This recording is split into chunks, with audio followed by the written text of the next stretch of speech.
Nasabah Bank DKI melaporkan tidak bisa melakukan transaksi di masa libur Lebaran 2025. Kondisi ini merugikan mereka hingga akhirnya Gubernur DKI Jakarta Pramono Anung sampai mencopot salah satu direktur Bank DKI.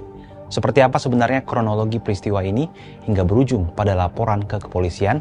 Apakah insiden ini lebih dari sekedar sistem error?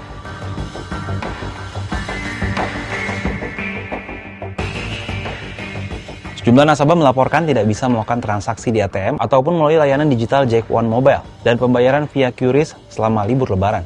Masalah ini pun ditindaklanjuti oleh Gubernur DKI Jakarta Pramono Anung dalam rapat terbatas selesai halal bihalal di Balai Kota Jakarta Selasa 8 April 2025.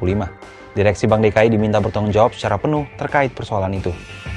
Dalam kesempatan itu, Pramono Anung memastikan dana nasabah tetap utuh. Hal ini dijamin oleh manajemen bank. Namun, gangguan ini tidak bisa ditoleransi, sehingga Direktur Teknologi dan Operasional Bank DKI, Amirul Wicaksono, dicopot.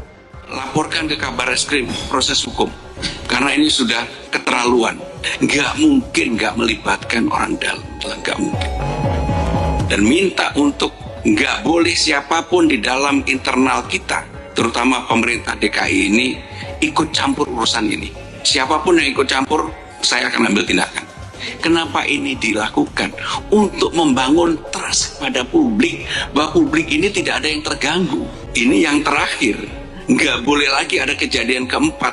Kalau bisa, Bank DKI itu IPO.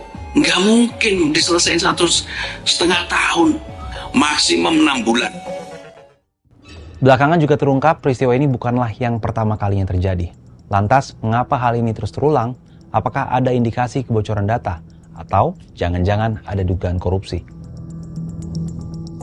Bank DKI setidaknya sudah 3 kali mengalami gangguan sistem seperti yang terjadi pada masa Idul Fitri 2025. Hal ini terungkap dalam rapat terbatas antara Pemprov DKI Jakarta dan Bank DKI.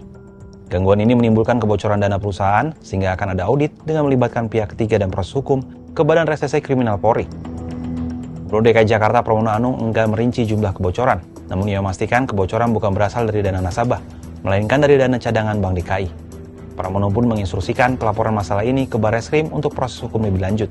Ia menekankan pentingnya membangun kepercayaan publik terhadap Pemprov DKI Jakarta. Sebab menurutnya, perkara ini sudah keterlaluan dan tidak mungkin melibatkan orang dalam.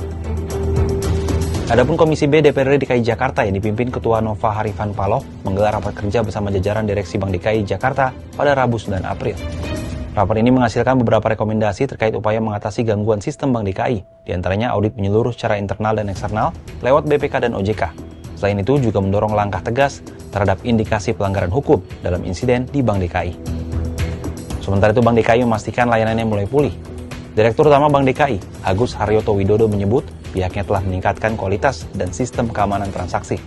Manajemen juga menjamin seluruh data dan dana nasabah tetap utuh. Sebab tidak ada kebocoran terkait kedua hal itu selama proses pemeliharaan layanan. Peristiwa tidak bisa digunakannya layanan perbankan di Bank DKI ini tentunya harus mendapatkan perhatian khusus dari Pemprov DKI Jakarta dan manajemen Bank DKI. Apalagi peristiwa tersebut terjadi di masa libur Lebaran. Pelaporan kasus ini ke kepolisian bukan tidak mungkin juga bakal menyeret kasus ini tidak sekadar sebagai kesalahan layanan publik, tapi terindikasi sebagai pelanggaran hukum.